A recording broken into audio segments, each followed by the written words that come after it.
अखिल भारतीय ब्राह्मण महासंघ नागपूर 12 मे रोजी श्री भगवान परशुराम जयंती मोठ्या उत्सवाने साजरे करणार आहे। भव्य रॅली या ठिकाणी काढण्यात येणार आहे। यामध्ये सामील होण्याचं निमंत्रण अखिल भारतीय ब्राह्मण महासंघाने नागरिकांना दिलेलं आहे। परशुराम रॅली ही धंतोली वर्धा रोड येथील गौरक्षण मंदिरापासून सकाळी 6:30 वाजता 12 मेला निघणार आहे। ती नागपूरच्या मध्य भागातून प्रतापनगर येथील पवित्र श्री राजराजेश्वरी मंदिरात समारोप करेल। एबीबीएमचे अखिल भारतीय अध्यक्ष श्री गोविंद कुलकर्णी यांच्या उपस्थितीमुळे या वर्षीची रॅली विशेष ठरणार आहे।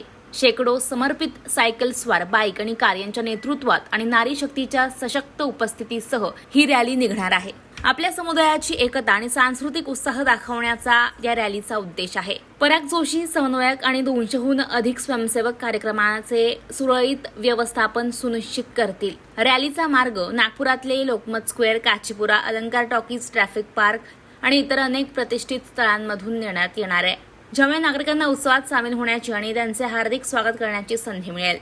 अखिल भारतीय ब्राह्मण महासंघातर्फे येणाऱ्या 12 मे रोजी सकाळी 6:30 वाजतापासून परशुराम जन्म जो असतो तो परशुराम जन्म 10 तारखेला असतो। त्यानिमित्ताने एक भव्य रॅलीचं आयोजन केलं जातं। ते 12 तारखेला रविवारी सकाळी 6:30 पासून गोरक्षण मंदिर जे आहे आपलं धंतोली तिथून या रॅलीला सुरुवात होते आणि राजराजेश्वरी मंदिर अत्रे लेआउट इथे त्याचं समापन होत असतं।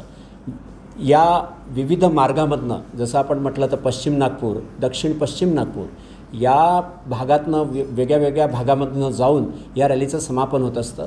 या रॅलीमध्ये प्रचंड संख्येने लोक उपस्थित असतात। सोबत रस्त्यांवरनं दुतर्फा ही लोक घराच्या बाहेर येऊन या रॅलीचं स्वागत करत असतात आणि या रॅलीचं मेन आकर्षण हे आहे की याच्यात आम्ही जर असं म्हटलं की अखिल भारतीय ब्राह्मण महासंघातर्फे ब्राह्मणच फक्त, तर हे नसून ब्राह्मणांच्या व्यतिरिक्त इतर जातीय लोक पण उत्स्फूर्तपणे या रॅलीमध्ये येत असतात। ते बघण्यासारखं असतं आणि इतकंच नव्हे तर त्यांच्याकडनं विशेष डिमांड येते आम्हाला की आम्हाला तुमच्या याच्यामध्ये सामील करून घ्या। याच्यासारखी दुसरी आनंदाची गोष्ट नाही आहे। आमचा एकूण रॅलीचा रूट तुम्ही जर का पाहिला तर आम्ही दरवर्षी प्रयत्न करतो की तो 8 किलोमीटरचा राहावा, पण लोकांकडून एवढी डिमांड येते की इथून गेली पाहिजे रॅली, तिथून गेली पाहिजे।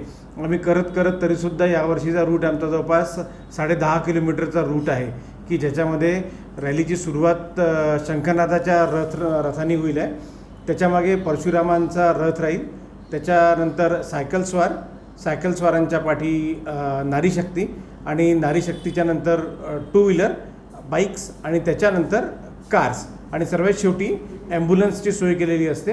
ही पूर्ण रॅली नागपुरात विविध ठिकाणातून जाऊन त्याचा समारोप अत्रे लेआउटमध्ये होणार आहे आणि याच्यामध्ये जवळपास 11 पॉईंट्सवर स्वागत पॉईंट्स तयार केलेले गेले आणि तिथे वेगवेगळ्या लोक येऊन स्वागत करणार आहे आणि सोबत तिथे लहान प्रमाणात आणि मोठ्या प्रमाणात स्नॅक्सची व्यवस्था पण केली गेलेली आहे। मुख्य अतिथी आपल्याला जे रॅलीच्या सुरुवातीला जे लाभले आहेत ते आहेत सिंगल सर, आपले कमिशनर ऑफ पोलीस, ते येणार आहेत इथे। आणि मेन म्हणजे या रॅलीच्या आकर्षण जर म्हटलं तर आपले प्रदेश अध्यक्ष, राष्ट्रीय अध्यक्ष जे आहेत श्री गोविंदजी कुलकर्णी हे इथे उपस्थित राहणार आहे। पूर्ण रॅलीला ते उपस्थित राहणार आहेत। हे आमच्यासाठी सर्वात आनंदाची गोष्ट आहे। आजपर्यंत आम्ही जितक्या रॅली केल्या पहिल्यांदा नागपूरमध्ये असं घडतं आहे की गोविंदजी कुलकर्णी साहेब पहिले आमच्या या रॅलीमध्ये येत आहेत।